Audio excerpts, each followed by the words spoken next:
coming a long way, some of you, and it's great to have this wonderful venue, and thank you to Peterborough City Council for hosting us.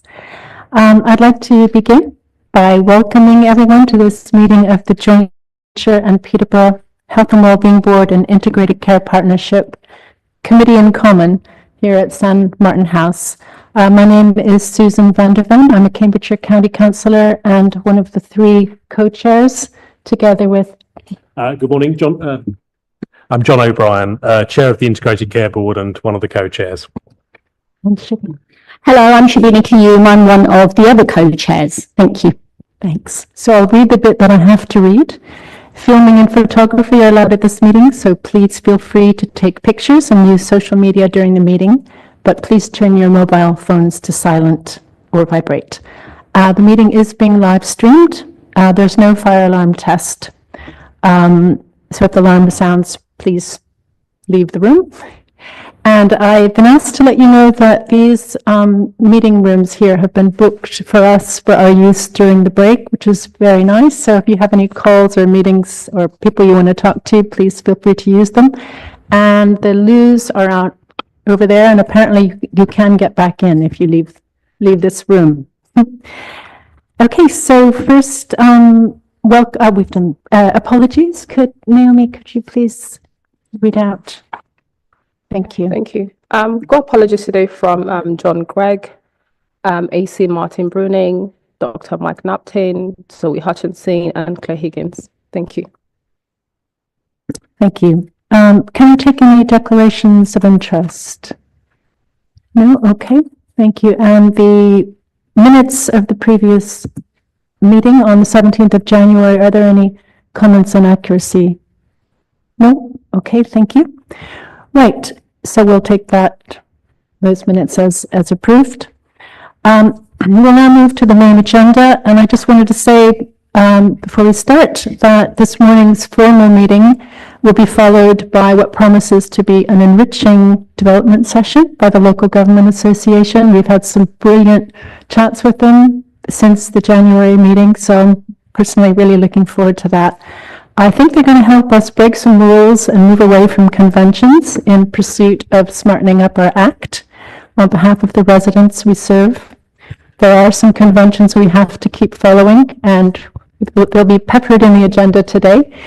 But I think this does reflect a confluence of earlier ways of working and carving out a more action-oriented approach.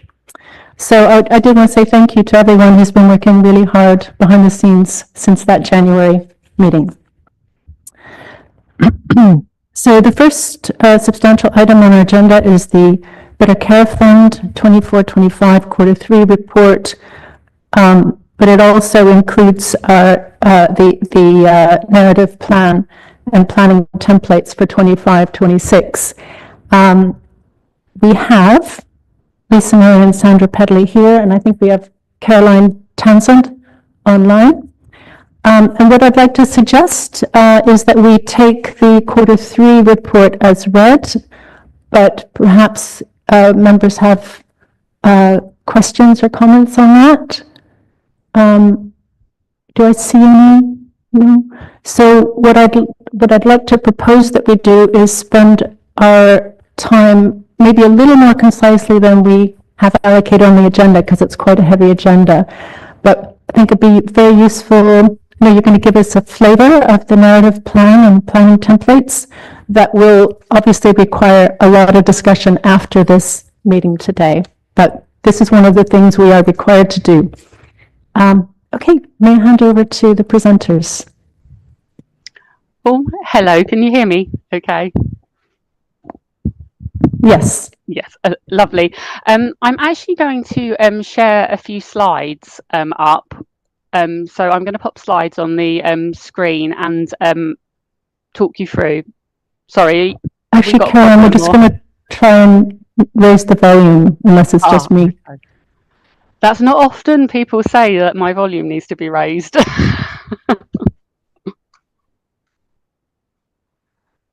Oh. I'll wait until it's sorted.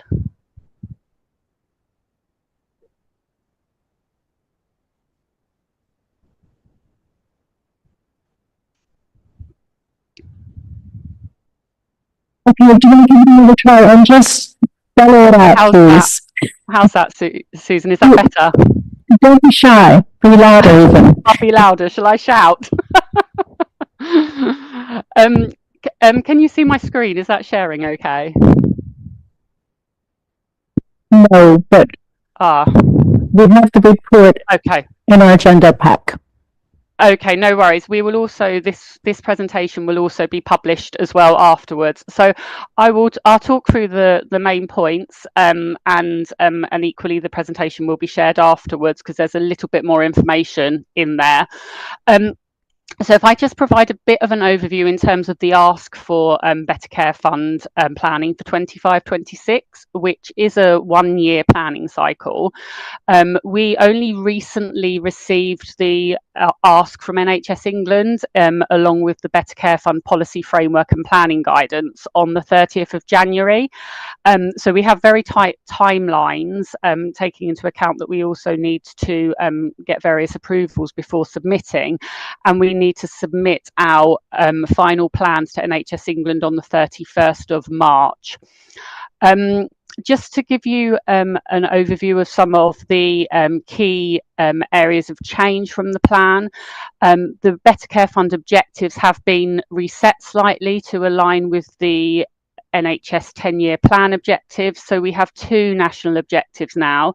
They are reform to support the shift from sickness to prevention, and reform to support people living independently and the shift from hospital to home. We've also had a change in the national metrics. We are going to 3 national metrics going forward.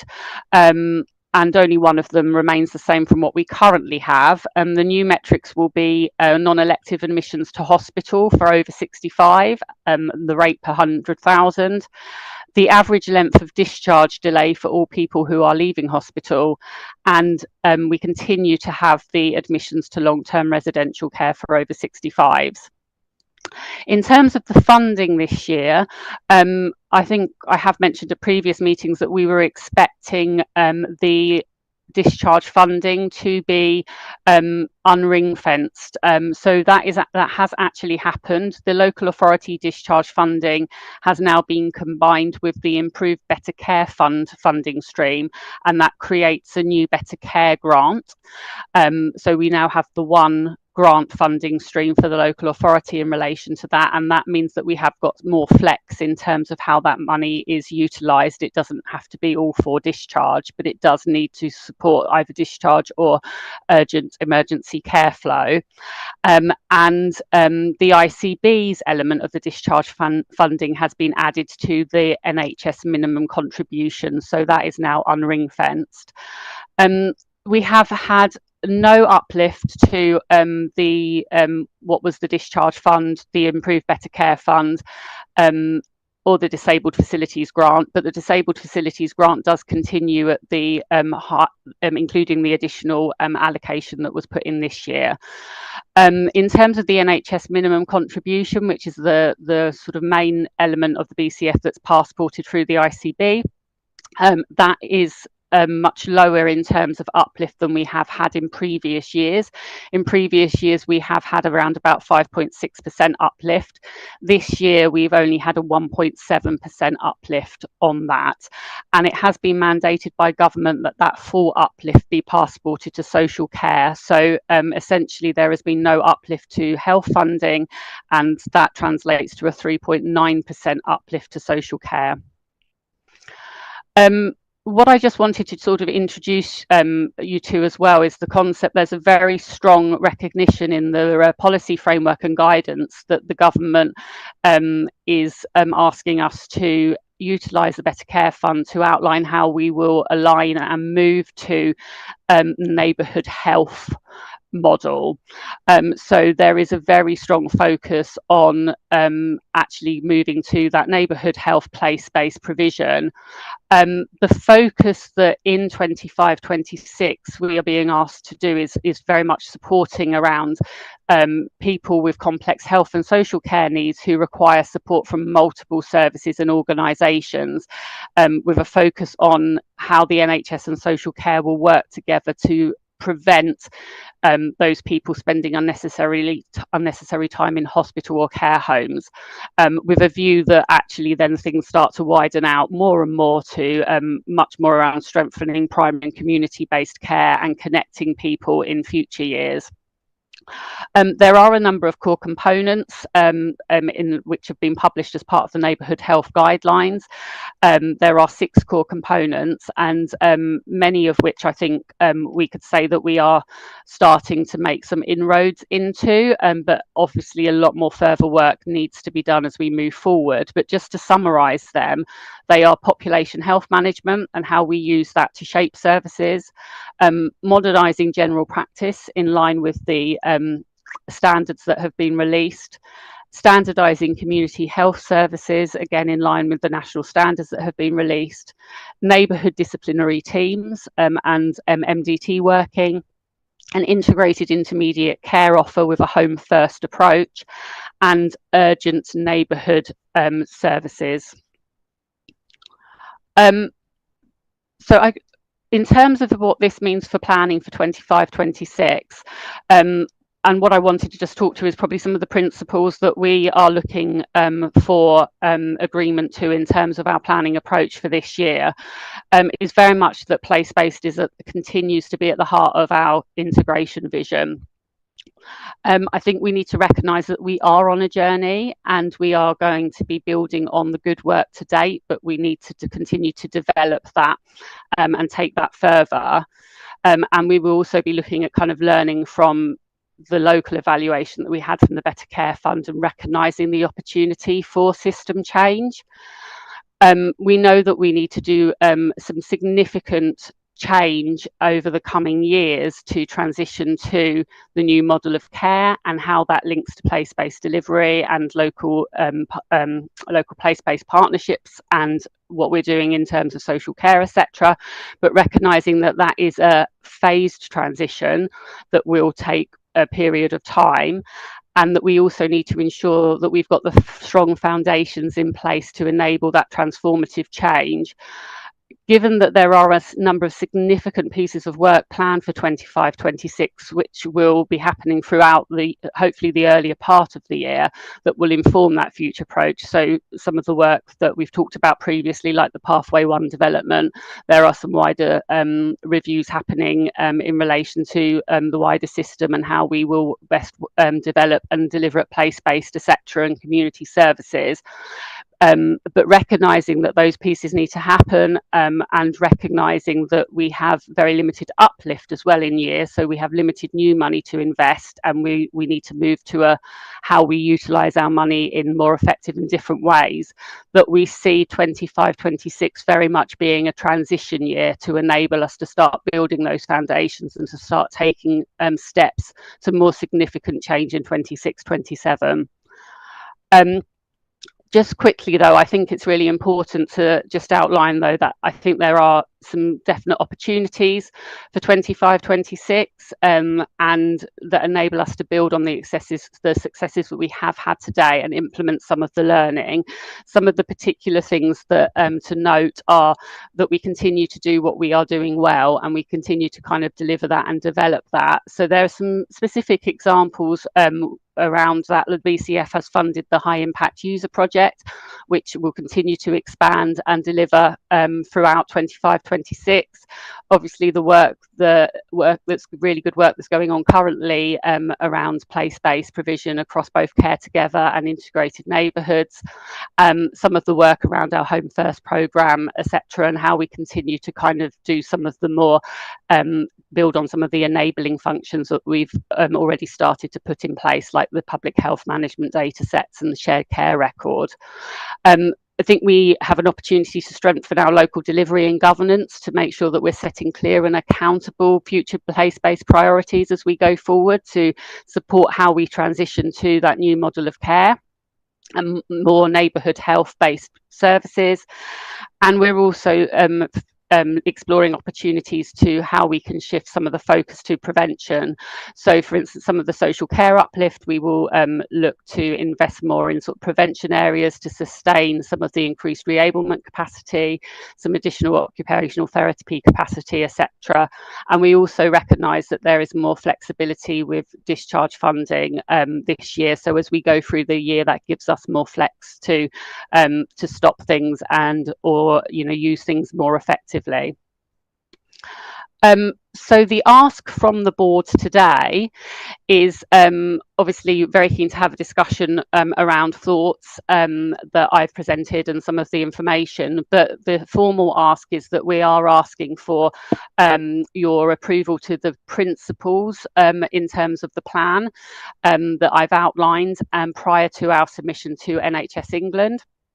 Prior to submission, both the local authority and chief executive of the local authority and the ICB will need to sign off and approve plans, but then we are proposing that we come back in June with the final submitted plan for a much more detailed discussion and full retrospective approval, alongside recognising there's the opportunity throughout the year for us to have future development sessions to discuss how we move through that change journey, because unfortunately this afternoon hasn't panned out to be able to include a BCF within it.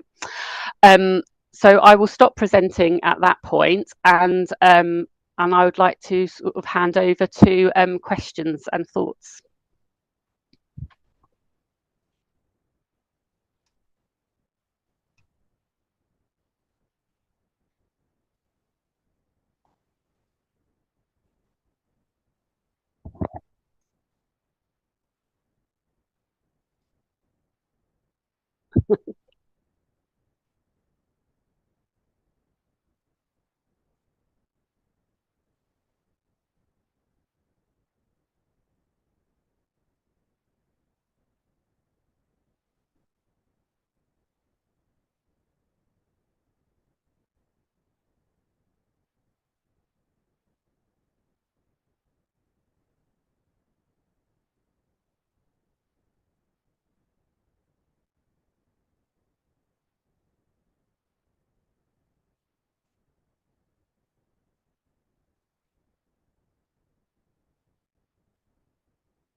MWAFT went up to Hull, so we went to Hull and back. And what we learned from our trip, thank you. What we learned from our trip up to Hull was there's a different way of doing things. There's a way that is really focused on proactive care, making sure that every single person who gets admitted to a nursing home has a proactive care that talks about the planning for their health, and that has dramatically, that simple initiative of just spending time focused on that proactive, led by a consultant geriatrician, has led to a far bigger reduction in admissions. And so when I saw the Better Care Fund paper, I guess my eyes were drawn to some of the outcome measures, which are things like reducing hospital admissions, and things like that. And what I would hope is that we would use this opportunity. I have a dream, which is that we will use the opportunity of the Better Care Fund to really think about the big ticket items that we can do together, harnessing the work that we could do, and not just tracking outcome measures, but actually doing things differently that allows us to be confident that those outcome measures will improve. Thank you, Steve.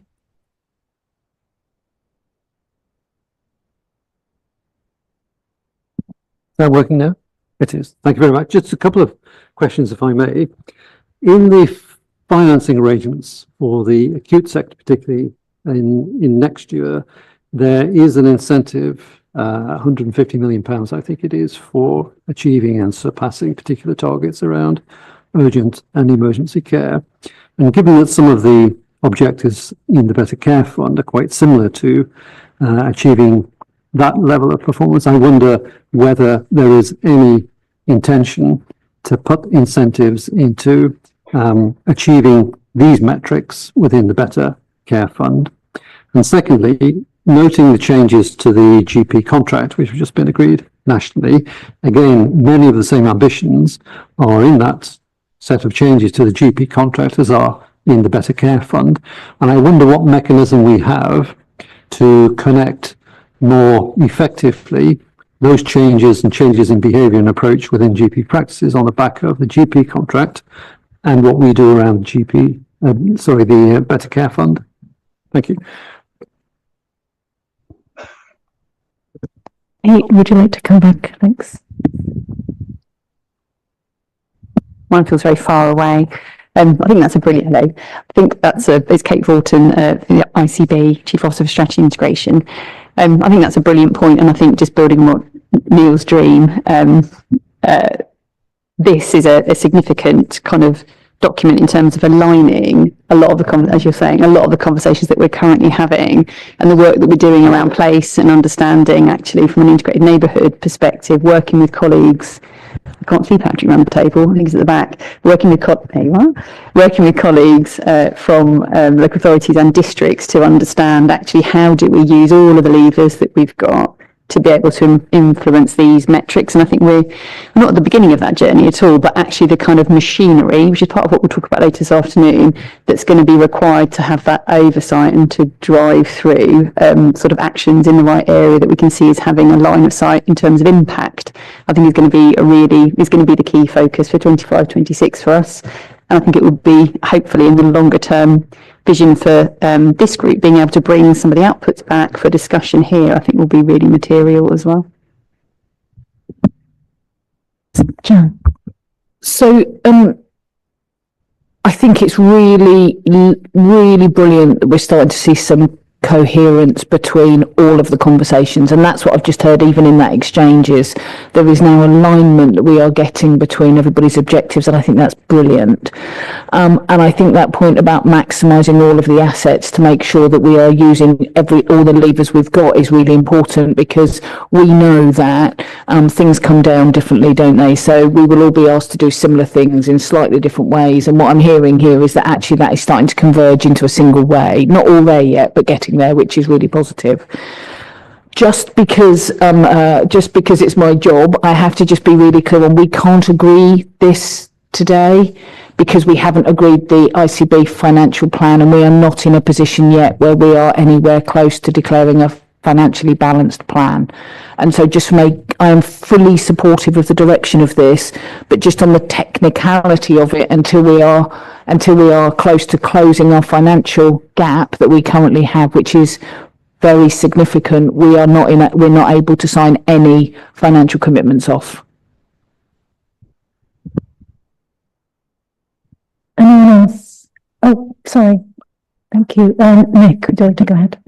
Okay, thank you. I just want to sort of make a quick acknowledgement that I think that the fact that the Better Care Fund has now a specific overarching objective of a reform to support the shift from sickness to prevention, as a call and acknowledging that stuff that happens in both national government, local government is the move towards more devolution.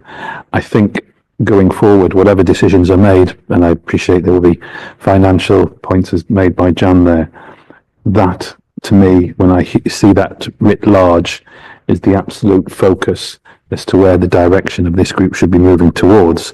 And although there may be some real challenges because it's so easy to focus on A&E waits and making sure that people are not being readmitted to hospital, if there is something that comes out of our meeting together and the empowerment that is coming through devolution to local government authorities, combined authorities and constituent members, then an absolute focus on prevention moving forward, it is a real delight to say. And I say that not just as the Mayor of the Combined Authority, but I also say that as the co-chair for the Health Devolution Commission, which is made a big point of focusing on prevention. We talk about it, but now that in terms of getting the actual expenditure of the Better Care Fund, that it actually states writ large prevention, then we need to really start real focus on that going forward. Katie. Thank you. I just wanted to say really that the plans in place for the prevention of admissions into hospital is from somebody who's experienced it very recently with my mum, who is coming towards the end of her dementia journey. On the 3 admissions she's had recently, the last one that she had actually was the smoothest that she's had. The transitions from hospital back to home where she wants to be, the integration of the services and the support for family members and my dad, it's the most linked up it's ever been. And, you know, on a personal note, it's amazing to see, because it's those little changes. It's those little changes that mean that someone can end their life the way that they want to end their life. And that's really important.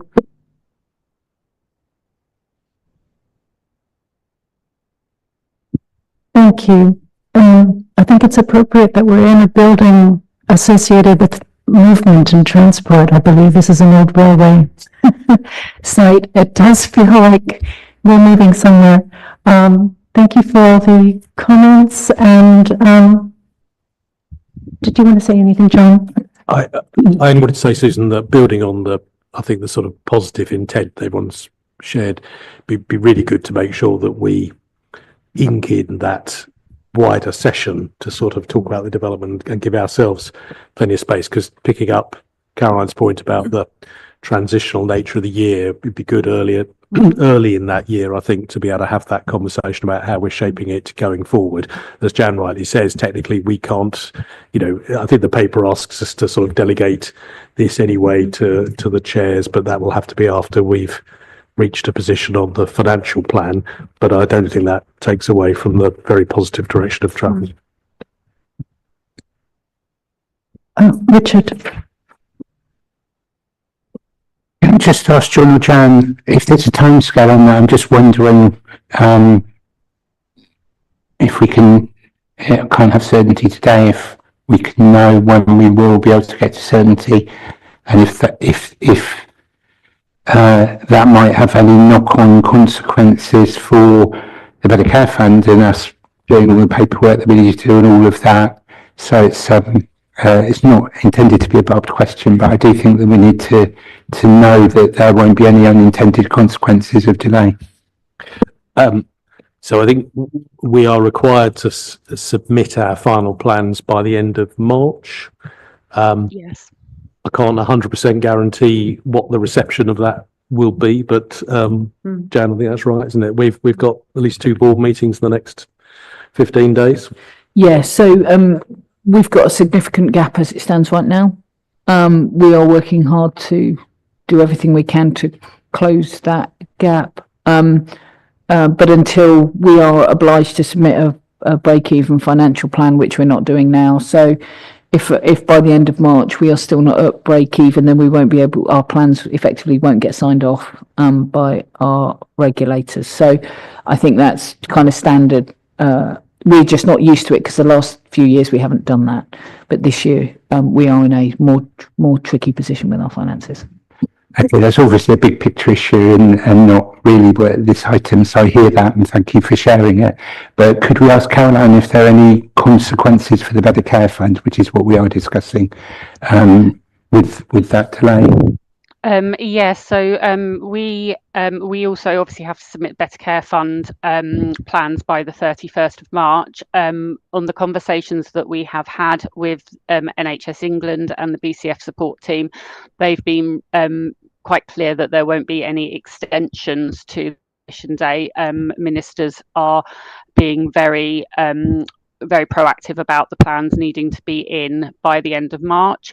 I do recognise that we have got a slightly different sort of timings, I think, this year than we've had previously as well. So the Better Care Fund planning timelines are actually happening very much alongside and in sync with the NHS operational planning, where in previous years we have usually done the NHS operational planning has normally happened prior to BCF. So there is a bit of a kind of syncing issue going on.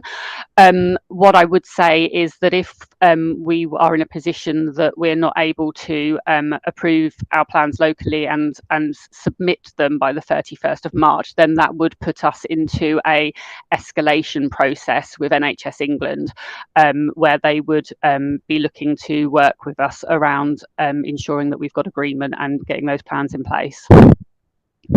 So can I, Chair, suggest that we delegate to the chairs the ability to agree when it's midnight on the 31st of March, and if that's possible.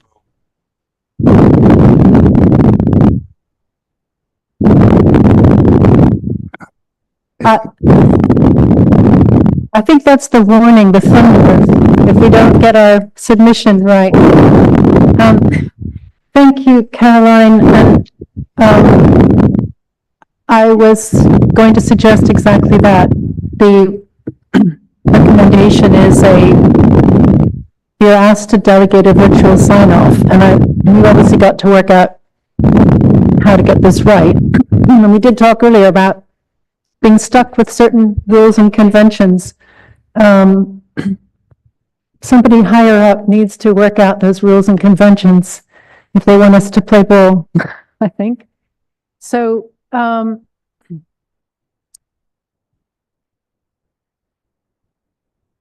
I think the wording of the recommendation gives us that scope, and I think we take that as understood. Sorry, Neil? I'm going to guess this plan is going to be the plan going forward, isn't it? I understand it's not going to be signed off as such, but the work will still be going on, won't it? Yeah. Because a lot of these budgets are things that are already out in the system, aren't they? So, right. So is that right, Jan? Or is that difficult? Okay, ignore me. That's fine. That was my understanding coming here today. This is an ongoing process, as people have said. So I think what we'll do now is ask the board if you're happy to accept the recommendations. And there will be some work to do now on the delegated virtual sign-off. So we three co-chairs will take that responsibility. Yep. Okay. Everyone happy with that? Thank you. Okay. We'll move next to the item 4, the Health and Wellbeing Board ICP JSNA Joint Strategic Needs Assessment Options. And as I'm sure you've noticed, the rest of the agenda is dedicated to JSNA items, and I think it's quite an interesting day because we are in the process of figuring out how to do things differently, and that's what this report will speak to. So I'm going to ask Mike Robinson, Sally Cartwright, and Sarah Dugan to present this item, please. Thank you. Not sure which one of you is going for it. Thanks.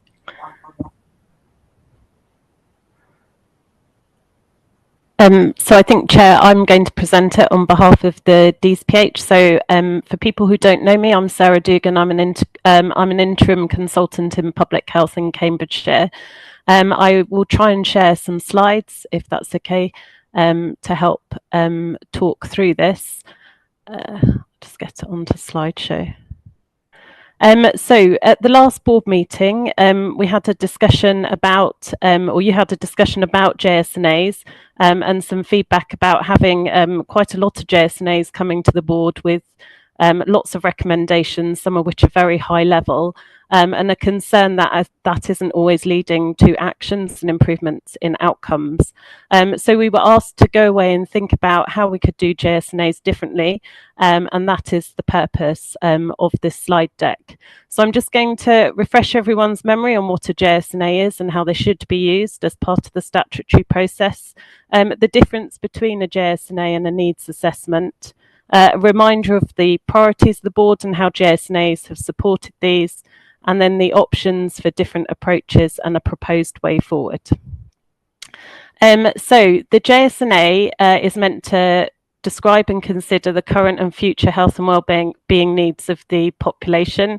The chair has already mentioned that there's a lot of conventions, and this is one of those conventions for a health and wellbeing board. It is a statutory requirement and is crucial for informing the joint health and wellbeing board strategy. Commissioners also should be using the JSNA, so commissioners throughout the NHS and then also into local government too, to aid strategic decision making and inform what we do across the system. The difference between the JSNA and needs assessments, and this proposal is only talking about JSNAs, not needs assessments, but a JSNA, the critical thing, it is a system-wide needs assessment around strategic planning, commissioning and resource allocation, whereas a needs assessment is much more focused and is often part of the commissioning cycle when commissioners are looking at commissioning or recommissioning a service, so a much smaller, often a much smaller focus, and the needs assessments normally done to inform the commissioning of the service.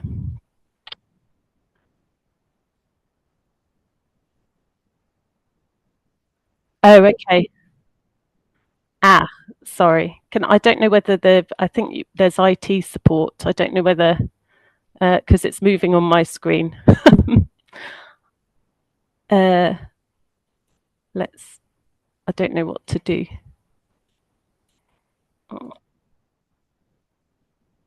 Yeah, I'll just talk through them then myself.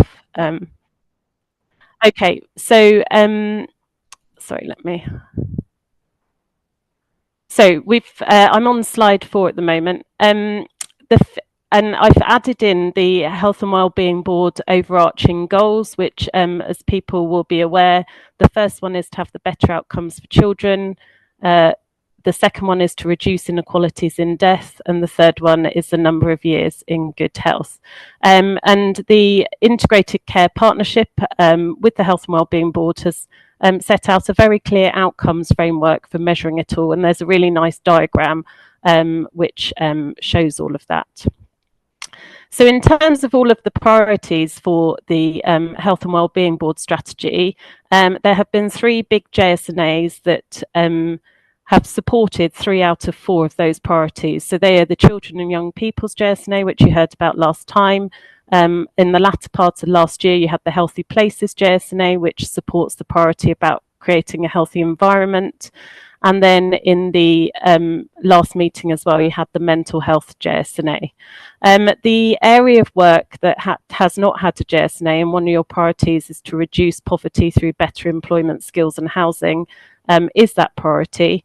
So the proposal will be that we plug that gap by looking at doing a JSNA, but in a slightly different way than we've done previously. So that would be one on housing and health and one on employment and health.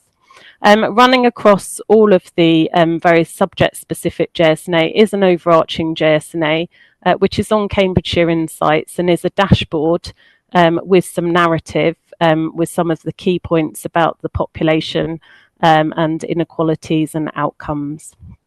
There have also been some other JSNA which don't quite fit into the specific priorities of the Health and Wellbeing Board strategy. They've been on learning disabilities. I think you'll be receiving the older people one soon. And as you're aware, it's not a JSNA, but the board has a statutory duty to have a pharmaceutical needs assessment every 3 years, and as all other health and wellbeing boards do as well. So the options for the JSNA, so in the blue boxes on JSNA options, you'll see we put 3 boxes in there. This is broadly summarises the approach across the country in terms of JSNAs. So some areas like Cambridgeshire have a fairly long JSNA process and a few large JSNA products. Other areas have moved to more of a fact sheet model with a shorter JSNA, which is 3 or 4 pages on different topics. And some areas will do 30 of those and others will just do a few. And some areas which is the least resource intensive approach, have a dashboard now looking at some of the population health indicators, and then they send the Health and Wellbeing Board an annual written summary of where things have changed and what commissioners should be looking towards when they're recommissioning services across the system for the coming year. So people often will send that to the December or last Health and Wellbeing Board meeting of the calendar year, so it influences the new commissioning cycle from April. So in Cambridgeshire, as I said, we've had the long JSNA process. We do also have this dashboard and with a summary on the website. So the recommended approach for the system, therefore, as I said, for the third priority of the Health and Wellbeing Board strategy, we don't have a JSNA for employment and health or housing and health to inform that priority. The proposal is to produce some shorter, more visual JSNAs for both of those topics that can inform those areas moving forwards. And as people will know, there's quite a lot of opportunities in employment and health at the moment. And that also the pharmaceutical needs assessment will need to come later this year too. For the rest of the Health and Wellbeing Board strategy period, which runs till 2029, 2030, the proposal is then we just shift to a dashboard JSNA with the annual summary coming to the board, which will tell you whether there's been any key changes to health and wellbeing, even outside of the Health and Wellbeing Board strategy priorities, because that might determine a change of direction, but also gives you the progress on the priority outcomes. Our hope is that this approach, if you agree with it, will then free up some resource to focus more on the delivery of the priorities and kind of make that shift in the use of resource rather than completing JSNAs. So that was it, Chair. Thank you. Thank you very much. I think, just has everyone been able to find their, right, so we are being asked to accept or not to this recommendation. Louis, would you like to start us off? There we go. Very supportive of the approach. I think it sort of talks to how we focus more on outcomes, how we actually evidence that we are having an impact on those outcomes or not. And also supportive of us sort of trying to use this in a much more targeted approach to shape what we're doing in the commissioning landscape. I think there is significant opportunity also for us to bring some of our information together across the landscape in a different way to inform some of this. And I'm just sort of mindful, and I know we've had a brief conversation about it, that we're also sort of in parallel, we've kind of agreed as a board the outcomes framework, done a lot of work to try and sort of back that up with data as well that we regularly look at. And I think it would be a shame if we end up with two different things, trying to measure our sort of impact and success. So I think very supportive of this approach, but if we could align around some of the outcomes that we've already agreed that we wanted to pursue, and the data that we've got to back that up. And we are at a good opportunity actually, because we're refreshing that at the moment. And we'll be looking at that in line with the 10-year plan that's due to publish as well. So I think there's a good opportunity to try and align as much as we can.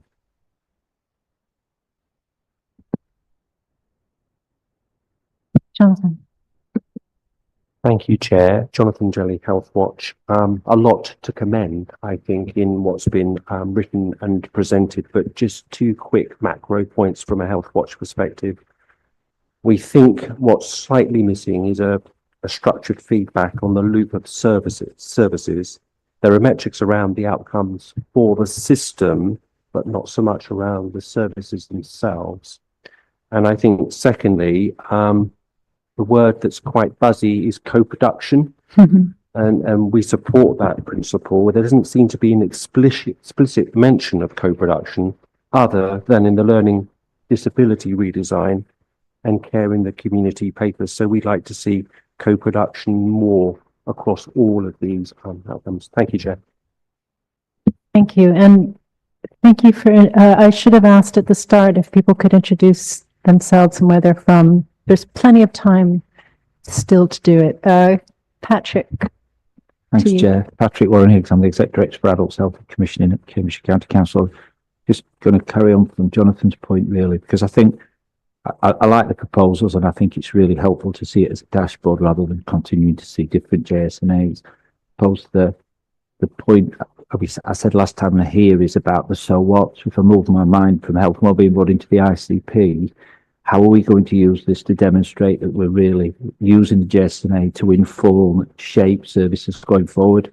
And that should then be the outcome, but in this message that Louis gave, about how do we then use that as a demonstration for moving along the JSNA and seeing those improvements?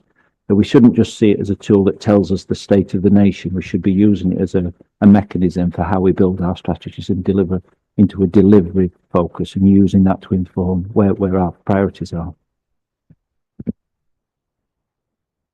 Thank you, Sally. Thank you. And Sarah may want to come back on this point as well, but I think it's really relevant around the services bit. And I think that's where the differentiation between the JSNA and what we're trying to do with the JSNA versus more of a deep dive needs assessment, which would unpick some services and help inform delivery if you were looking at a specific topic or how you were making changes to what we were doing as a system. So I think that's where we're trying to get to around the JSNA being a bit more of a high level dashboard, outcomes, being able to show progress or not in certain priority areas. And then you would still want more detailed needs assessments on particular areas or particular services to help drive more detailed or more explicit change. I don't know, Sarah, if you want to talk to that kind of differentiation point a bit more.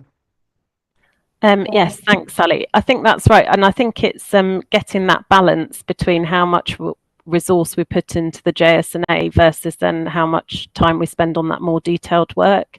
And I think where I've seen it work well elsewhere, there's less time on the kind of the strategic JSNA, and it picks out the high level points, but then there's the more detailed focused work, including co-production and bringing all that in those more service specific or smaller area needs assessments, and that people can spend the time then looking at all of the issues around that area, which would include getting all the lived experience feedback, co-production of the solutions, mapping of the services available, assessment of whether they have sufficient capacity, is there equitable access and outcomes, but just doing it on a more focused area so you get some more tangible recommendations that the system can then action. So yes, I agree with Sally on that. Thanks. Sorry, I've got Liz, then Neil, and then Kate, and yeah, Liz Watts, and thanks. Thank you, Chair. Liz Watts, South Cambridgeshire District Council. I'm the Senior Responsible Officer for the Housing Workstream, and I work closely with Rob's colleague on employment, and we appear to be the only workstream that doesn't have a JSNA. We do have a really clear work programme, and the issue with our work programme is that we don't have enough resource to deliver it because it's complex, because it is properly across the system. So it's county, district, health, voluntary sector, and that's where our issue is in terms of having resource to deliver the work programme. But I'll be really interested to see, so I think we're quite a good test bed for understanding once we do have a JSNA, what does it mean for our work programme? Have we been doing the wrong things? Or have we been missing things? And that will be a really interesting exercise, I think, for all of us to understand what's the value of the JSNA, because hopefully, you know, it will show us that there are things that we should maybe refocus on or confirm that we're doing the right things.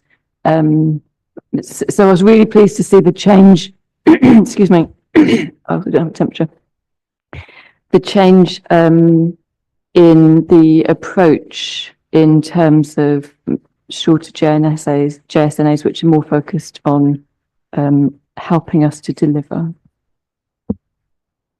Thank you. And doing my duty to keep us to time, I noticed up. So if I could ask the next three speakers to be concise, thank you. Hello, hello. It's Dr. Neil Moder. I'm a GP from here in Peterborough, and one of the co-chairs of the place-based board. Yeah, so I really welcome the paper. I think it's really helpful to think through, you know, how are the JSNAs done, I think the other bit that leads into that, though, is how much time do we spend here discussing JSNA? So I guess if you look at the agendas, and again, I know we've got the afternoon to think about this, but how do we plan our time together? Because there's some really high level people here. And obviously knowing that we're on the right track strategically is really important. But there's the other opportunity here is to drive partnership working. And so I guess how do you get the balance of, a new way of doing JSNAs, but also then a new way of doing business together? Thank you very much. Kate. Neil's helped because he said pretty much what I was going to say. And my only addition would be, I think, but firstly, thanks for turning this around so quickly, because I think that it's you can see a lot. I know a lot of work's gone into it, so thank you for that.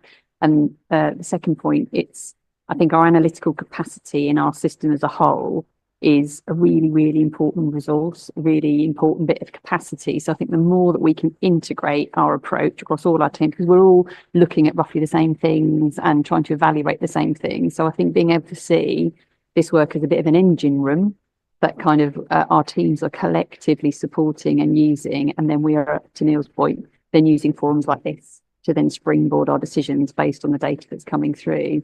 That's our kind of future model, which I think we're very well teed up to do, but we need to keep that commitment of the integration and keep coming back to that. Thanks. Shabina. Hello everyone, I introduced myself earlier, but I'm also the Cabinet Member for Adult Social Care and Public Health, and I'm coming from a place of slight frustration here. I love JSNAs and I love the proposals that are put in, but speaking from a place of recent experience on the back of the mental health JSNA, I really do think that some of us who are representative of our organisations need to say, how do we change the culture or the perception of what we want to achieve? And having tried to do so recently, you do come across hurdles in which it's stipulated that we might not have HR support for this, or this will be resource heavy, or it will come at a cost. I'm not ready to accept that we cannot change culture with expense. It's very easy to do so with the resource that we have available. So I do want to give that feedback. It's wonderful to have these outcomes, and it's great in terms of the proposals, but I would really like us all to have a look at the culture that we're trying to embed within the organisations that we represent as well. And I'm sure that we can all do that. So just a bit of feedback from a recent experience, but I'm not going to let go. I think we're all compelled to be here this afternoon because we'll be following this up, and those discussions outside of the formal board are what we need to make more of. So thank you very much. I'm sure the presenters have taken away all of these comments, and it's a work in progress. And we'll have a test case coming soon. Is the board happy to support the recommendation? Yep. Okay. Thank you very much. And thank you to the presenters. Okay, we're moving to item 5, working together for children and young people's mental health. And this too follows on from our discussion in January, and likewise, a huge amount of work has taken place since then to bring us this report today. Thank you. And I'll hand over to our presenters, Raj and Hasna. Oh.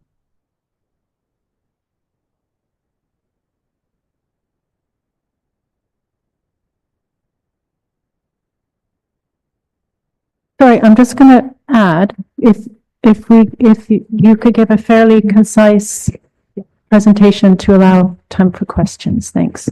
Thank you. Yeah, I'll just quickly say the highlights from the paper. So I've deliberately called it Working Together using the legislation of the Children's Safeguarding legislation, which is about working together to safeguard children. And I think we need to work, it's as important to work together for improving and supporting children's mental health. So that's the reason for that title. It says in the paper, we want to strengthen collaboration across the ICS to improve mental health and well-being. And we also want to align the commissioning of mental health services. So the first part of the paper describes that there's a lot of different services that are commissioned either by the ICB or by public health and also by local authorities. It's just a summary. And sometimes for the end users, it can be quite confusing about where, which service would be able to help them. So we need to try and align some of that. There's something about the risk factors which are at an individual, family, school and community level, which again is important that it cannot be done in isolation. We have to, a lot of the wider determinants of health are important for mental health. We would like to understand what's working well currently, where there are gaps, because I think there's a lot in the system about there being gaps or maybe duplications, and where we can use our collective resource more effectively. And we'd like to look at the funding across the system, what improvements we could make, and how we could do these, and look at other areas as well. So we would start by reviewing the current landscape and then using that to take a strategic program of redesign and recommissioning. And we would look at the traditional way of looking at the inputs, outputs, and outcomes, and what we're getting in terms of those outcomes from our services. I think the next bit talks about, I've picked out the children's the ICS outcomes framework and what links to the children's priorities, and all of them will help us to improve mental health, because there are a number of priorities there that outcomes there that like child development, reducing NEAT, reducing childhood obesity, increasing physical activity, child poverty, and then mental health of children. So all of those would help us to achieve our outcomes. And then how we would measure progress would be some through the health-related behavior survey, which is more proximal outcomes, and then there's some more distal outcomes like hospital admissions and waiting times. So yes, we'd like to strengthen the partnership, which is already existing, the Children and Young People's Mental Health Partnership. We'd like to have system ownership of it, and we'd like to streamline some of the services and pathways. Thank you. Thank you. We'll start with Katie, and if you could introduce yourself. Thanks. Thank you. I'm Katie Cole. I'm the Cabinet Member for Children's Services and Education here in Peterborough. And I'm really supportive of this JSNA, so thank you. But I just wanted to ask a few things. I don't know if it's a question or a request, so we'll see where it goes. Here in Peterborough, I know this is a JSNA for Cambridgeshire and Peterborough, and looking at Peterborough. Within Peterborough, we have 4 of some of the most deprived areas in the county. And if not, a few more that are very close to the top of that list. It says that the outcome is for strong child mental health. In my opinion, you get strong child mental health if you've got strong parental mental health. In terms of the objectives within this JSNA regarding prevention, improvement, I'd like to see this board be able to have the teeth to fund more family hubs across the city, because in my opinion, those family hubs offer support to parents, support with mental health. It states within the report that, a good level of development, or GLD, as it's called at the early years, the statistics are there. If you've got a good level of development in the early years, your outcomes are going to be better in health, education, employment, and just general better life. The data surrounding the impact of the family hubs here in Peterborough speaks for itself. Statistics show that, as I've just said, if you've got a good early outcome, you're going to have a good outcome better in life. And the Better Care Fund formula that you were talking about earlier talks about prevention. And I think prevention starts from birth. And those family hubs, if you've got pots of money, I'd like more money for family hubs to see them expand across the city. And I'm a little bit political now, so I apologise. It can't just be the DFE that is responsible for improving the mental health and the well-being and the outcomes for children. I think health has got to take its share on board as well. As I said, I want to see family hubs expand across Peterborough. If anyone in this room can find me some more money or have the teeth to go after grant funding, as you said, funding formula and things like that, so I can support, or you guys can help support family hubs go across the city and into Cambridgeshire as well, mainly Peterborough, sorry, then I would very much welcome it. So thank you. So question request, wasn't quite sure. Yeah, and thank you, Councillor, because yes, it's so important. The parents' mental health is so important in supporting parents' mental health as well as their children's, and there's a bi-directional relationship between parents and children's mental health. We fund through the Family Hubs parent-infant relationship service within the Healthy Child program, and I think it's even after that early age, and you said from birth, but I'd say from conception, that it's important to support, and prevention starts very early, and we get the most value for our money if we start early in terms of prevention. So childhood is the time to start, when habits and other long-term outcomes are set at that early age. As you said, good level of development is linked to lots of later outcomes. So yes, prevention is key to starting early and supporting families as well, because children are dependent on the adults around them, which makes it even more important that we are there to support them as adults. In terms of Family Hubs funding, I think at least Peterborough has funding. In Cambridgeshire, we don't even have Family Hubs funding. So we are trying to work as well as we can within our children's centres budget. Yeah, I just want to keep us on a steer, because I think we're talking about the strategic aims of the JSNA rather than the responsibilities of our individual organizations in delivering. I think we have to stick to that. Also, we are very short on time. If we could just take those, I think there are a lot of conversations that will then move down to our organizations. Could I ask Nick Johnson to come next? Thank you. So I've already spoken. My apologies, I didn't introduce her. So I'm speaking as the mayor of the combined authority. But on a strange note, I'm actually speaking now as a children's doctor. And I still obviously do that one day away. The title of this paper is Working Together for Children and Young People to deliver around mental health. And then I noticed the outcome is to achieve a system approach to deliver clinical aligned commissioning of children and young persons' mental health services to improve outcomes.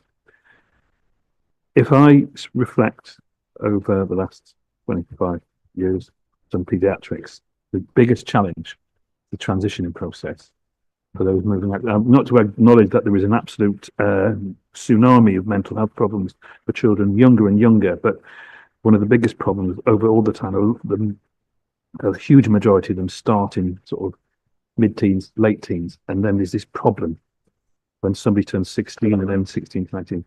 My request, in fact, an outcome here, is that you then said within the actual JSNA to develop a roadmap with the system partners to extend services to meet the mental health needs of young people up to the age of 25, both for common mental health conditions and severe mental illness. If we could crack in Cambridgeshire and Peterborough the idea of proper mental health transitioning and avoid a situation where people fall through the cracks, I have absolutely no challenge to all the stuff that you put in there. It's brilliant, but we're missing an absolutely important point here, is that when we deal with mental health and that transition, particularly for children, into the adult world, and you could say the same for physical health, but I've got a real feeling here that we should be setting as an outcome a specific system approach which covers that whole under 25. Now, I don't know how we go about it, but that's my challenge back, because it's stated there, but it's a way of founding how we work together, mental health services, primary, secondary care, but actually see the under 25 bracket. And why don't we start with mental health? Because we will be champions if we can crack it. And that's why the recommendation is there. Just want to, if that's okay, I think I'll just go to the next question. Mary Alford, who's online from Cambridgeshire Community Services. Thank you for joining us. Right, so hello. Yeah, I totally endorse what the mayor has just said about transition. I guess I really welcome this paper and the ambition to achieve better coordination of services.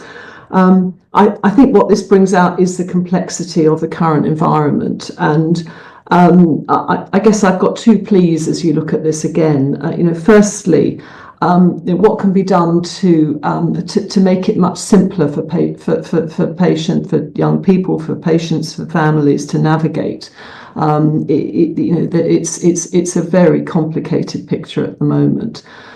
So I think a simpler approach will benefit everybody. But the other area I guess I have a concern is that this paper purely talks about mental health, and I know that's what's on the tin. But when we're looking at young people, it's often a mix of mental health and physical health that the issues are presenting.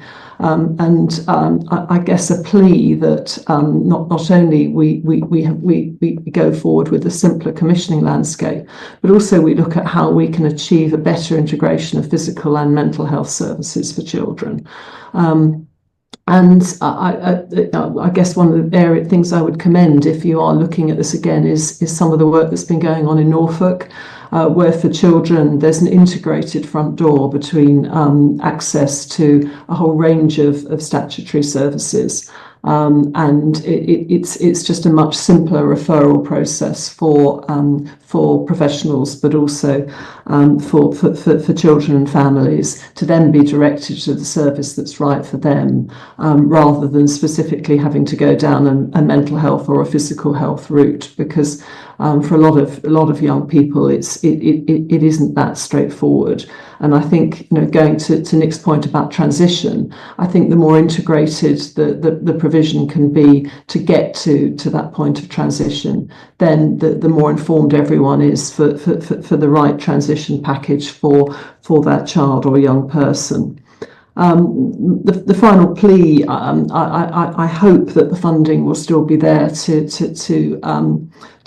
continue the rollout of the mental health support work in schools that has been really championed by the commissioners in the ICP. I think it's been a fantastic project.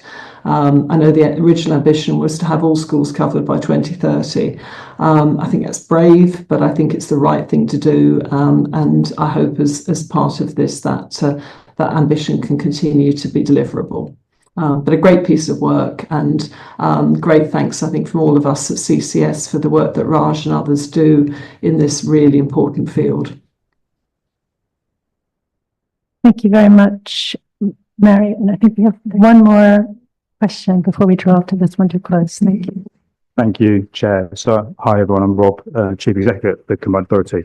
So a couple of things. I always find this really difficult because I have two kids who have got mental health issues, who have been out of school since 2021. And so I find it very interesting to hear professionals in the room and the work that you do. I think one thing I'd say, one of the biggest challenges is the capacity in the system to deal with the mental health challenges. And actually what I would say is, if you don't get it early enough, it becomes a bigger issue for that family and that child. But that wasn't the reason I want to speak. The reason I want to speak is you've got the bit in here around needs and outcomes. So let's make sure we join up the trailblazer work that we've got through the Mayoral Combined Authority on youth guarantee, because that will be about addressing up to the under 25s and addressing needs. It is going to be focused in specific areas, Peterborough being one, because it's been very focused in. But I think it's really important we use that as a pilot and an opportunity, because what government wants to see is it working. And if it then works, it's the way of making the Treasury open up their purse strings to do more of it, which will then be really positive for the whole region. So if we can join that up, that'd be great. Thank you very much, Rob. There was just one more. Jan, you have to introduce yourself now. Yeah, so I'm Jan Thomas. I'm the Chief Executive of the ICB in Cambridgeshire and Peterborough. I just want to pick up because I think there's three really powerful points that have been made here. The first one is simplicity, and actually people don't understand their diagnosis or their conditions as single issues. They are round humans. And so when we put in artificial barriers between mental health, LD and other areas, then that doesn't serve people well. So that's simplicity, I think, is the first principle that I just want to make sure we don't lose. The second principle, I think, is absolutely what the Mayor has said, which is people don't just tip from children to adults in a simple way. So actually making sure that we're covering the cohorts and for as long as we can, and then making transition really simple. And then the third bit, just picking up a bit about what Rob has just said, but the first part of it, which is we have to get into this early enough. And I just want to make sure those three things in our actual proposals come out really clearly: is how do we get in early, and therefore how do we support people to get that at the right time. And I'm not quite sure we've hit those 3 points yet in what we're looking at. Thank you so much for all of these comments, which I'm sure we will, out of this meeting, go away and digest and work on. I was very glad to hear the comments on wayfinding and the journey that people must go on. And I did notice, I did read the easy read version, and I got stuck. I didn't feel that it helped me find my way. It showed us around a table making decisions, but I think the wayfinding that I'm picking up from the papers is for us to understand the system, but it's not as much as I would like to see about the person trying to cope with that system. And I'd like to see a lot more of that. And I heard that in some of the comments. So could we thank you for your report, and is the board happy to support the report and to carry on this work? I know I'm supposed to read some specific recommendation, but are you happy to support the report? Yes. Okay. Thank you. All right. We're a little bit behind time. So we are now at item 6, which is mental health and anchor institutes. And we have Kathy Hartley here. Sorry, we have two presenters and I don't know your name, so I'll let you introduce yourselves. And again, if you would be so kind as to give a concise report, and we'll have time for questions. Thanks.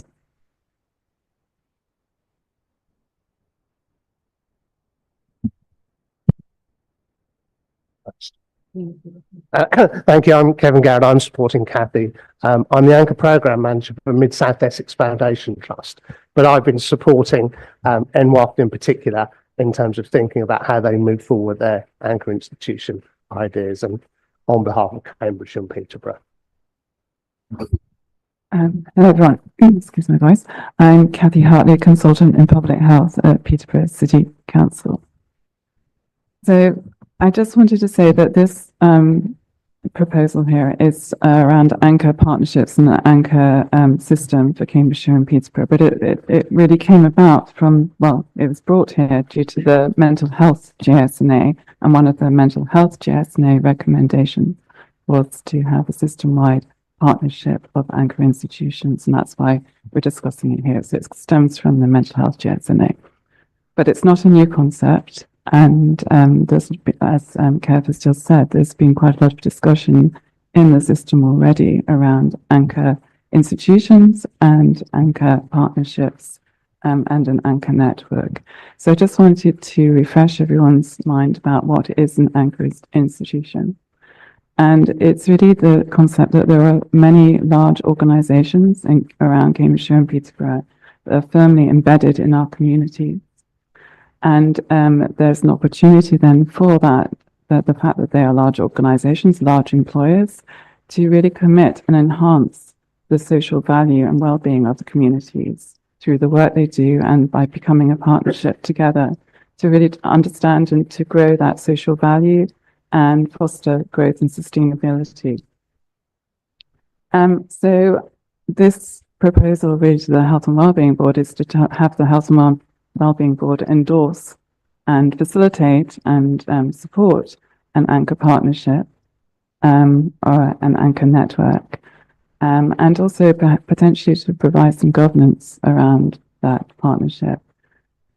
So I mean, I can pass on to Kevin in a minute, but basically how we would like to do this, and so what is the process, is to form that network guided by the work that NWAFT are doing, so with a lead from our partners in NWAFT, to look at an anchor charter for the system, and also to agree an anchor charter which sets out some key sort of achievements that we want to look at and how we're going to do this, and an anchor toolkit, which is the mechanism or a sort of checklist to see where we are and to monitor our progress, frequently to look at the outcomes of whether we're making any progress around this anchor commitment. And as far as outcomes and activities, I will actually pass over to Kevin, because there are some very innovative work that we can learn from Essex and Leeds and Suffolk, and I think Kev can explain some of those. Thank you. If you'll bear with me just for a couple of minutes, colleagues, sometimes it's just easier to bring this to life. And I want to talk just briefly about a Mid-South Essex Foundation Trust example, but please, that's not about me saying it's Mid-South Essex, it's a foundation trust. This is about the collective action that we can take together, either as individual partners coming together or as groups of partners. So in some of the anchor philosophy and thinking, for instance, around social value, some organisations, such as our universities and our police services, are locked into some of their own procurement arrangements, as is the NHS. So it's a continuum, if you like, in terms of how far organisations can participate and how much they can bring to the table. But to give you a foundation trust example from Mid-South Essex, and I've heard about the employment and outcomes for young people. We've had a long-term relationship. Our anchor is about 5 years old now, and that relationship has deepened with our councils over time, and particularly with Essex County Council and with our ICB.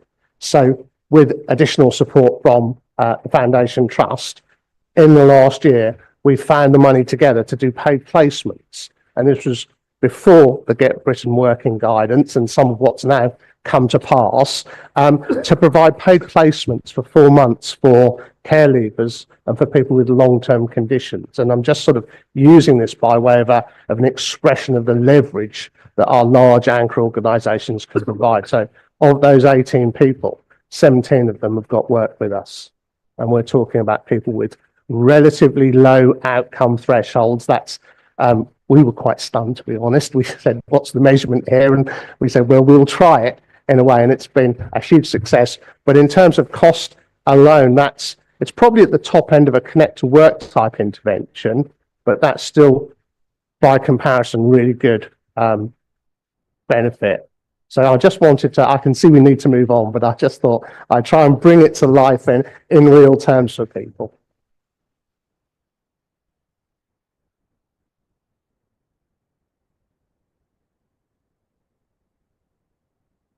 Thank you very much. Right, we've got 5 speakers, and we're going to go around the room that way because that's how it happened. Shabina,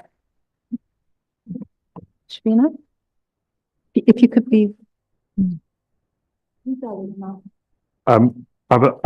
been texting my chief exec here.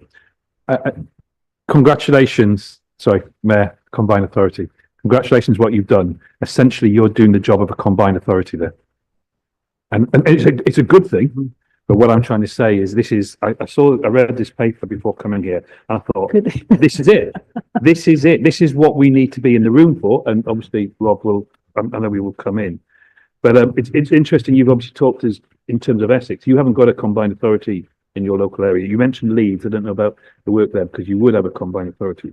But you want the anchor institutions to do what you need to know which jobs need to be filled, but you also are at the heart of what is placed. You ask around people who live in this area and they will talk about anchor institutions and the connections they have with health providing agencies. But for me, when you start talking about things like employment and training, we have the adult education budget, economic development, we're doing a 10-year growth plan. We should be here, and I would, and maybe Rob might want to come in if that's okay with you, Chair, is going forward. if this is what people want to see in Cambridge and Peter, an anchor institution to come in there, I do actually believe that this is something that a combined authority should be a convener of. We're not telling you how to do it, but we would very much, I would hope, Rob, giving you a job, but this is where I think a combined authority and the benefits of having a combined authority, and also arguably the stability of a combined authority, bearing in mind local government reform coming down the line, is a real thing that we should move towards. And that's my penneth worth. I don't know if you allow Rob to come in now that I've just put him on Good you read the notice. papers. Sorry. No, I'm kidding. I'm teasing. I was only going to say that in a discussion before the meeting, we did actually acknowledge that we are all signed. I think probably without exception, you can raise your hand if you are the exception, but I think as a system, our organizations are signed up to these principles, and so it's knocking at an open door, and it's a matter of recognizing that and formalizing it. So I just wanted to add that we do have quite a number of speakers, and it's up to you if you want to give up the lunch hour, lunch half hour, but we do have to race through. Do you mind if we just go around the room and see what comes up? And we'll go quickly. Thank you. Shabina. Yeah, I'm just going to share something. It was Kathy and I that had a conversation about this in early January. So the terminologies of charter, of anchor institutions, Kathy and I had a conversation about it, and that was exactly what I was alluding to when I spoke earlier about changing the culture, and this is an example of that. We have been met with some hindrance from a local authority perspective in terms of trying to implement a charter, in terms of it being resource heavy from a HR perspective. I think it's a really good idea that we link together with NWAFT. I'd like to work with you. And my question is, if we recommend this, which hopefully we will because it's brilliant, will that help me wanting to achieve on behalf of my representative institution to embed that culture in? Because that's exactly why I'm here, to say we need to change things. And if we don't do that, we'll just have the same old that we've been seeing. So I would like your reassurance with me today that you will help me instill this within the culture of our authority as per the conversations that we've had in January, where I coined these terminologies of charter and anchor institute. That came from me. So I'm going to take credit for it. Thank you. I'm going to be, I think what we'll do is go around the room first and then conclude with the answers. I think we've got in order of Liz first. Thank you. And then moving down. Thank you, Chair Liz Watts, South Cambridge District Council. I mean, we've been talking about anchor institutions for a few years now.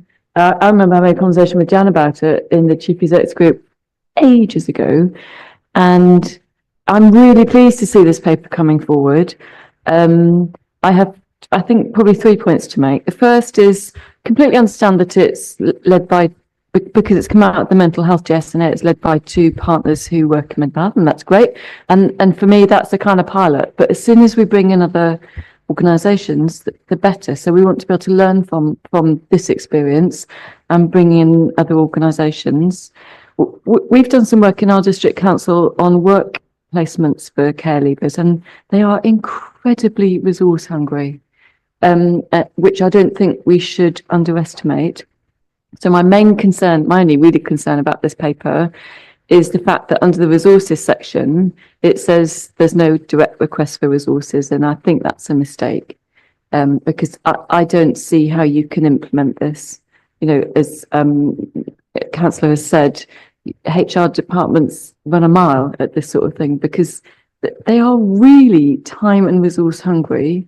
And I think it needs resources. So if you're saying that the resources will come from the organisations who sign up to the anchor institutions, what would be helpful through the work that you're doing is to understand what is the resource, how much is it, what will it cost, so that we have an idea when we go in, when we join, of what we're signing up to. But I'm fully supportive, and I know, my colleagues across local government in principle would certainly be supportive as well, certainly the districts.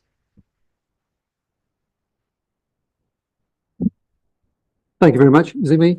Yep. I'm Steve Barnett, Chairman of North West Anglia. Trust. Very grateful to Kevin and colleagues for the work that they've been doing, as well as John in the North Place, to give practical effect to our ambition to be an anchor institution.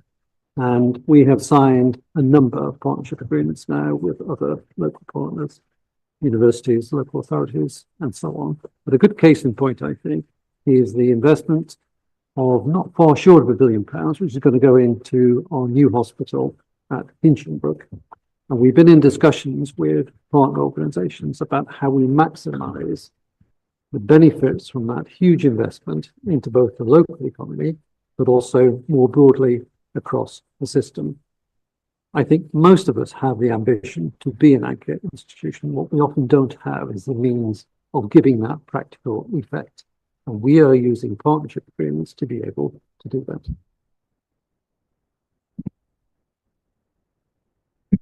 Hello, everyone. Piers Ricketts, Health Innovation East. Just 3 very quick points. Steve, I commend to you, or to everyone, ESNEFT, which is the trust that runs Ipswich and Colchester, who have a fantastic way of sort of representing their position as a big local employer. So lots of outreach work with secondary schools, the kind of win-win, because where are they going to get in particular their lower paid workforce for? So porters, theatre assistants, potentially AHPs, regular kind of outreach program on Saturday mornings and school holidays, massive thing going. I've got a couple of people in HR, I think, doing it, but they're worth talking to. Second, are we all making best use of the apprenticeship levy? You know, it's a pain to go through it sometimes, but all the stats show that, you know, it's not had the success that the government originally planned for it. So we're a relatively small organisation of 80, but we always have 1 or 2 going. It does reduce the cost of the work. And I think to the point on resources, yes, this is resource intensive. You have to figure out how you do this, how you go through the paperwork, how you find the time to bring in people who haven't necessarily had the sort of education opportunities and the you know, the ability to work in the way that most of us have. But if we care about this constituency, there's often a way to do it. So I think, you know, we've heard quite a lot about resources, but there's lots of small scale things you can do that don't necessarily cost. And I'd encourage people to sort of be inventive and innovative in those ways. Excellent. Thank you. Then we have Neil and then Patrick and John. I think you'll go next. Yeah, so I'd say when you asked, would you put your hand up if you don't? I think we definitely do agree with the values and the principles, but I would think that a lot of general practice has not thought about this. And so again, I think it's a really good thing for us to be doing this, and I think it's a really good thing to think through. Then, as you know, for example, North Place, could we be talking about it? Could we use GP forums to talk about these kind of things? Because I think general practice could be an important player to think about in this.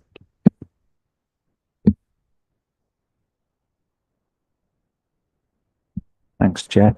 Patrick Warren Higgs, I'm Cambridgeshire County Council. I mean, it's great to hear the Mayor say that the combined authority is the vehicle to do this, because we're in effect, we've got one step done that we don't have to agree, it's already in place. ESIC didn't have the ESIC had to create that, so we've got that.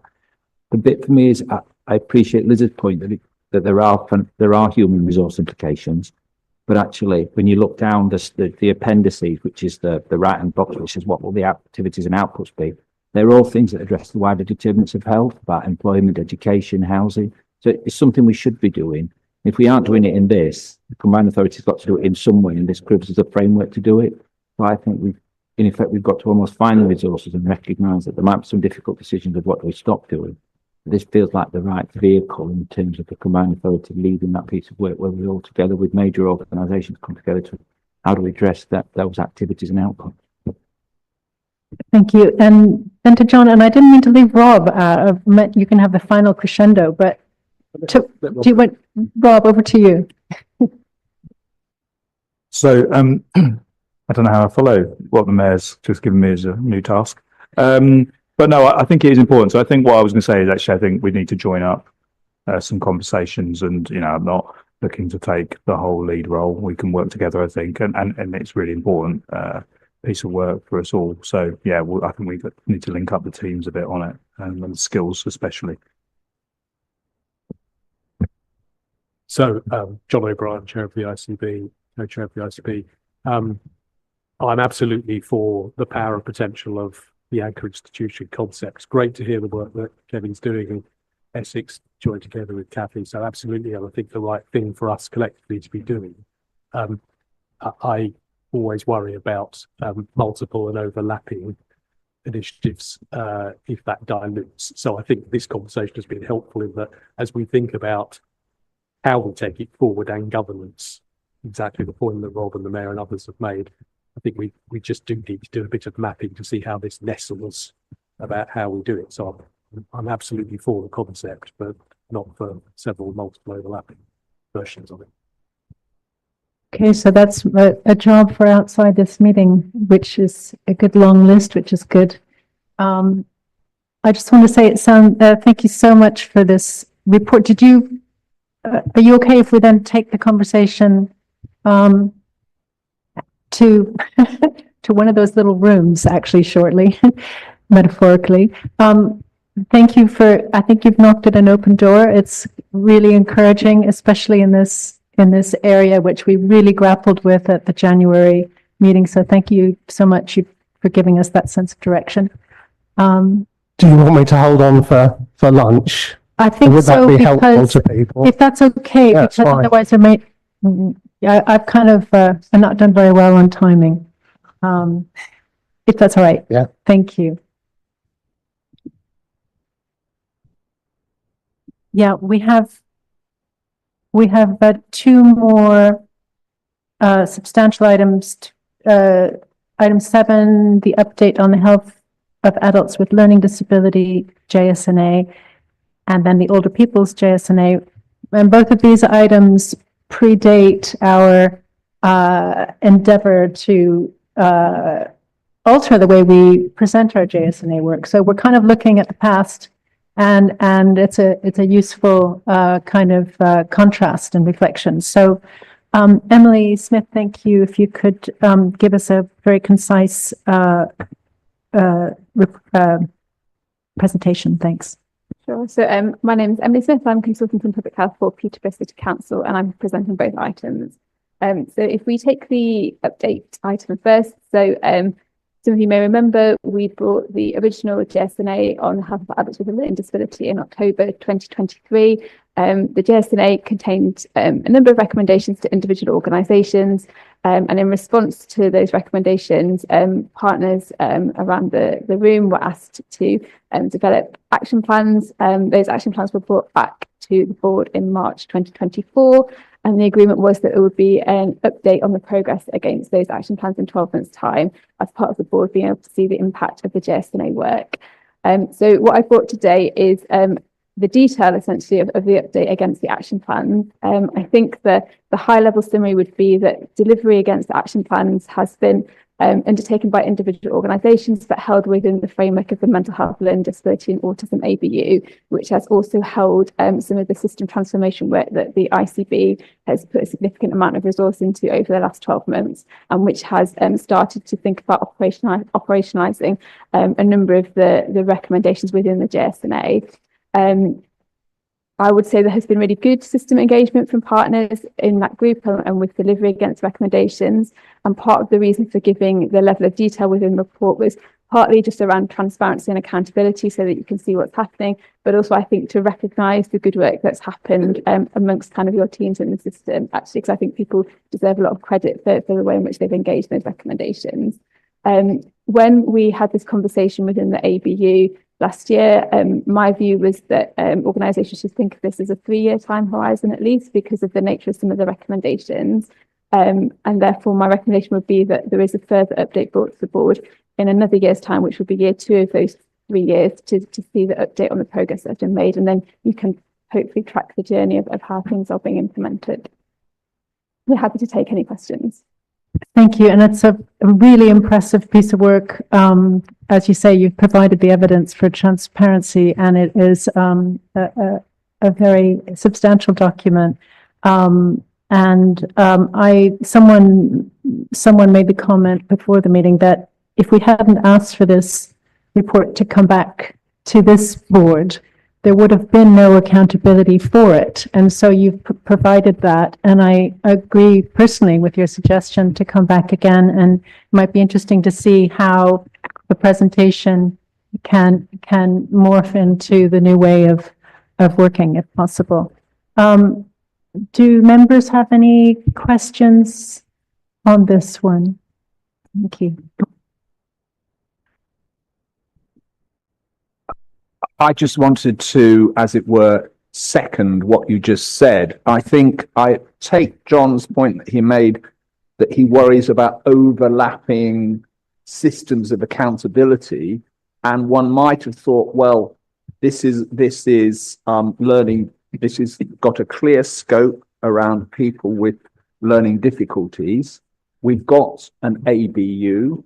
So why would the Health and Wellbeing Board necessarily need to receive such a detailed report?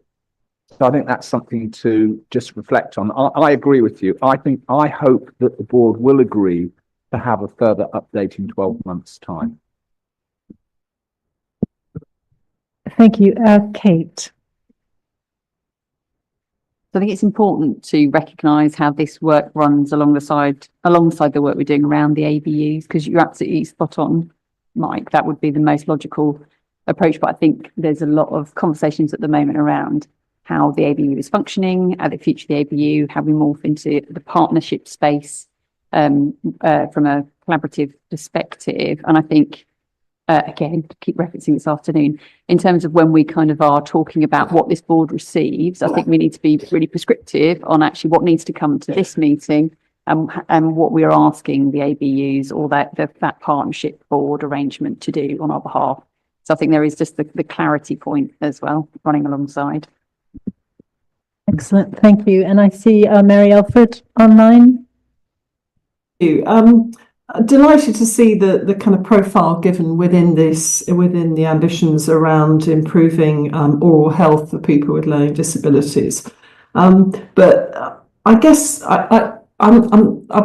maybe Jan can update me on this. I know the ICBs are now the commissioners for dentistry, and clearly there's a lot that can be done in terms of education and other health improvement mechanisms which are set out here. But fundamental issues still remain about what can be done to improve access to high street dentistry for adults with learning disabilities, but also children perhaps with more complex needs who perhaps don't need to go down the special care dentistry route, and my trust provides a lot of the special care dentistry.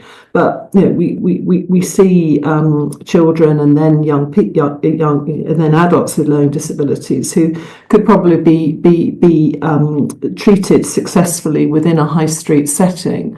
But that just requires a slightly longer appointment.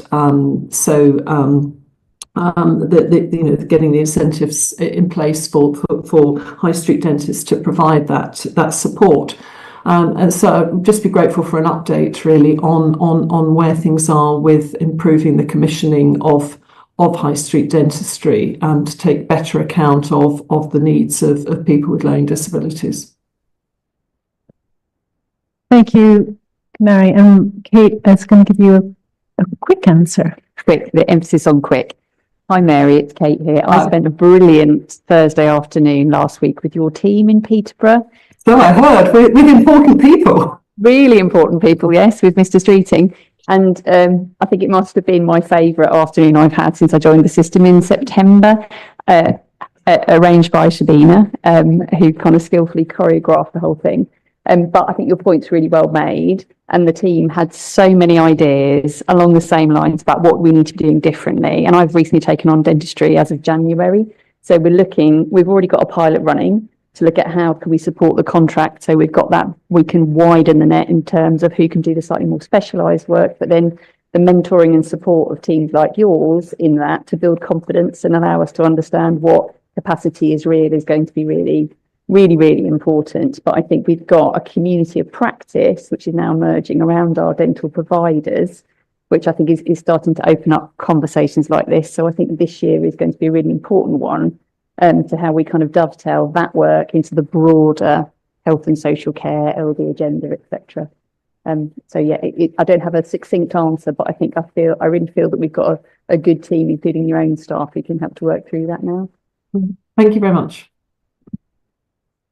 Okay, thank you very much. I think we've heard I think we've welcomed your offer to come back in a year's time, and it will be up to the board and the preparation for that to think about how that presentation, the form that might take and the emphases we might want.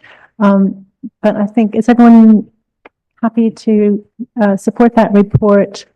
And to thank you, Emily, for a huge workload behind all of this and for your presentation today. Thanks. So moving on to the next item now, which is the Health for Older People's JSNA. So again, this was, I guess, the final of the topics that were picked previously by the Health and Wellbeing Board back in October 2023. I have got a presentation, but I'm really conscious of time, so I'll probably just talk through the quick version, so to speak. A big piece of work happened over probably the last 6 to 9 months with representatives from all of the organisations in the room to develop the JSNA.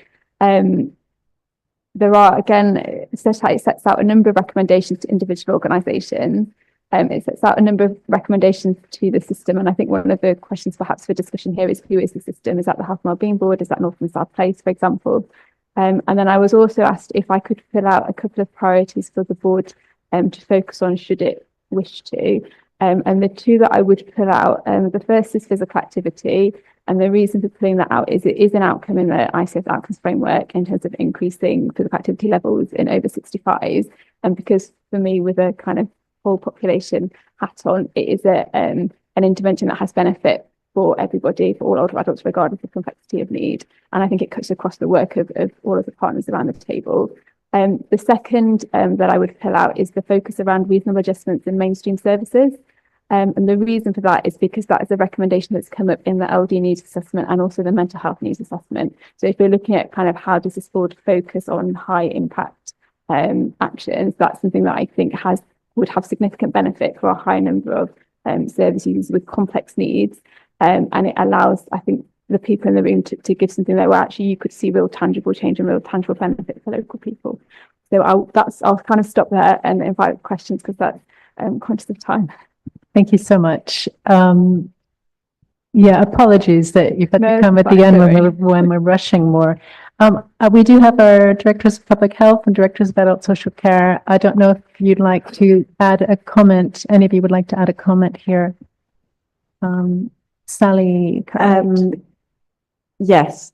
So really helpful. Thank you, Emily. Just a comment, I guess, in light of the conversations that we've been having around JSNA process and how we make it more directive around actions. There's a whole lot of work gone into this, but I think the task now will be to go to service leads and departments within wider system to think about some of the practical recommendations and then take things forward that are much more meaningful. So and then we can bring it back around in a similar way to some of the other items and on the LD or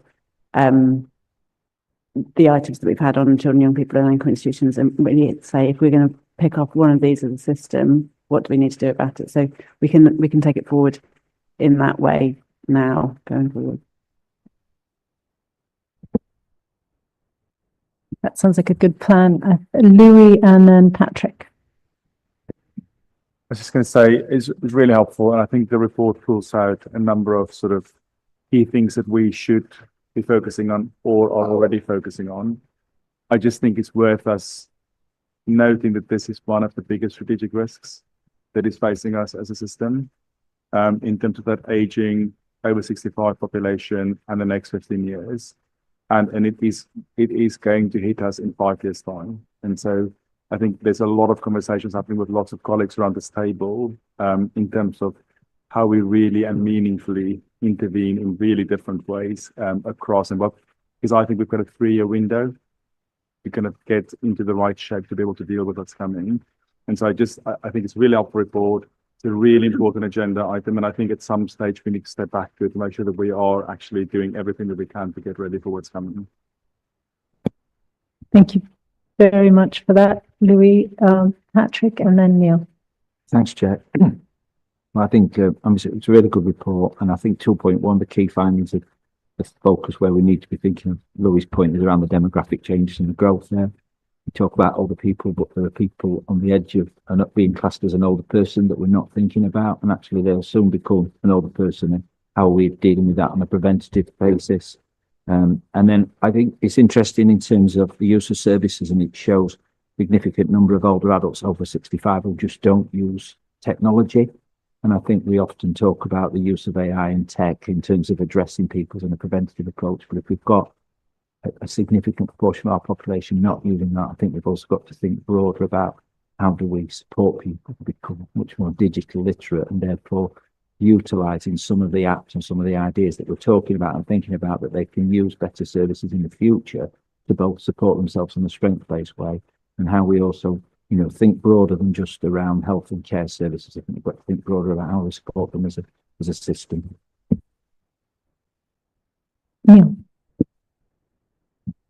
A similar point to earlier, I do think this is an area of massive opportunity in terms of the joint work with a focus on frailty, proactive care planning, the utilisation of services around the system, bringing consultants out of the hospital into the community. There's some really just good quality, low cost initiatives that I think could transform the way that we deliver care for older people. And so, I'd love to see that actually, as we change the way that we work and as we monitor outcomes more and prove that we can change it, I think that is the way forward for us. Excellent. Thank you. Are there any other comments? Kate? Just in Julie's absence, I think it's important to mention just the importance of the voluntary sector in this space as well. Being a trustee on a leisure charity in Suffolk where I live, actually the amount of work that we do in this space is huge. And to Neil's point, from a financial perspective, it's incredibly high value for money, and it is embedded in a community. So I think Julie's not here today, but I'm pretty sure she'd be flying that flag if she was. Thank you very much for bringing that in. Okay, thank you, Emily. I think we're happy to support the report, and there's a whole lot of work to come. Okay, that's accepted then. We will then move on to the joint forward plan. Just an update. Kate and Katerina are here for us. We are. Let Katerina get settled. And I'm going to stay seated here if that's okay. I'm going to stay seated here if that's okay. Yeah, it is. I'm sure it is. And also just to reassure you, this is just an update agenda item really, rather than anything that's going to be particularly onerous from a time perspective. The joint forward plan, hopefully something that you are familiar with, and from an NHS perspective, we've been asked by NHS England to work through as a refresh. So it's kind of a statutory function that we've played through and gone through the document and kind of uplifted the information in there to what we've achieved over the last couple of years, and understanding actually how it overlays into the direction of travel that we've spoken about a lot already in this conversation, around our commitments to new care models, place-based, and our support for integrated neighbourhood teams. And Katerina's done all of the heavy lifting from that perspective, so I'm going to pass over to her. Thank you. And I'm not sure I have much to add, really. It was a very light touch update, so heavy lifting is not the right expression for it. I held the pen, but it's not very. We've kept the updates quite light, given where we are this year.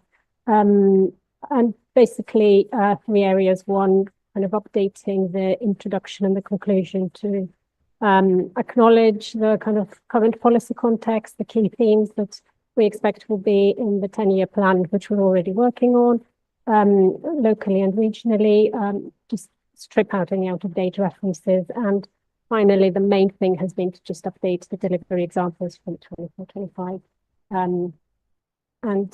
Yeah, that's it really, but happy to take any questions if there are any. Thanks. Are there any questions? Does anybody want to open up this huge document right now? Okay. Well, thank you so much for that and bringing us up to date. That's great. Okay. We're now on to any other business, and my first duty is to draw your attention to a planned development session scheduled to occur after the next board meeting, which is on the 13th of June. I think development sessions are going to outweigh the formal meetings. The board may recall that at the January meeting, we received a paper on the pharmaceutical needs assessment process that will be undertaken this year. And that is the reason for the development session. It will be an online workshop. Is that okay with everyone? Yeah. And then finally, I'd like to say thank you. I'm glad that Kate just mentioned Julie Farrow, and we probably need to talk about the voluntary sector a lot more than we do. And maybe we can put that into our big change of direction, because we know how important it is. Julie's our champion, and we wish her all the best in her retirement. And to Mary Elford, who's been so important in contributing to all of our discussions on children and community services and CCS. I didn't realize they were a small organization. I thought they were huge because of the impact they make. And then finally, I'd like to say thank you to our mayor, Nick Johnson, who won't be standing for election, but I'd like to say just how personal he has made our business. And there are two things I remember particularly. Once we had a development session working out our priorities, and you got us thinking about the obesity priority, and you got everybody to your table. All the other tables got smaller, and we all came to your table.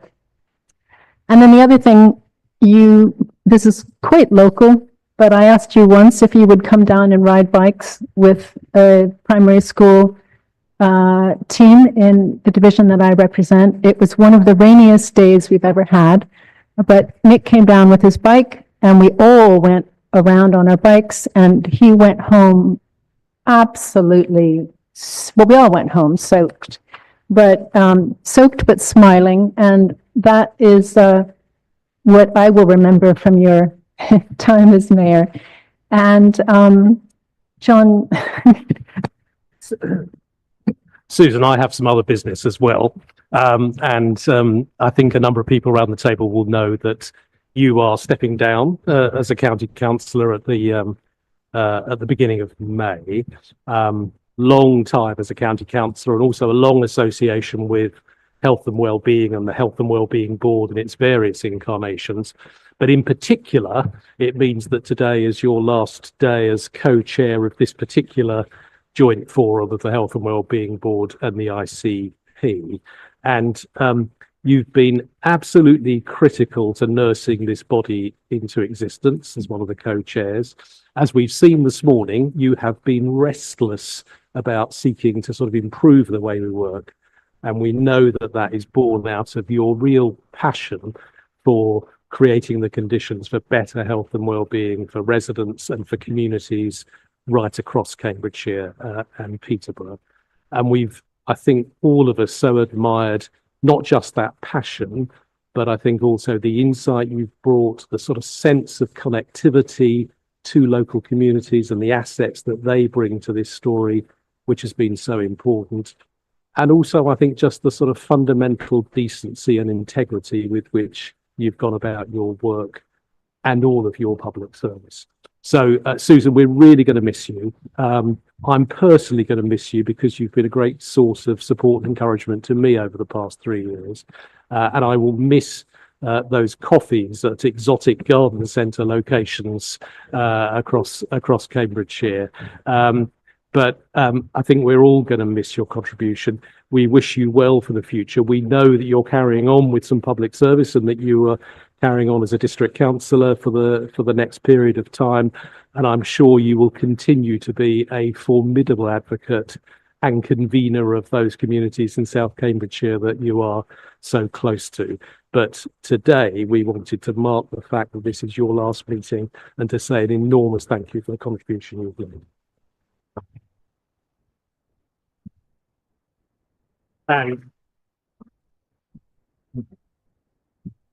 We have some flowers.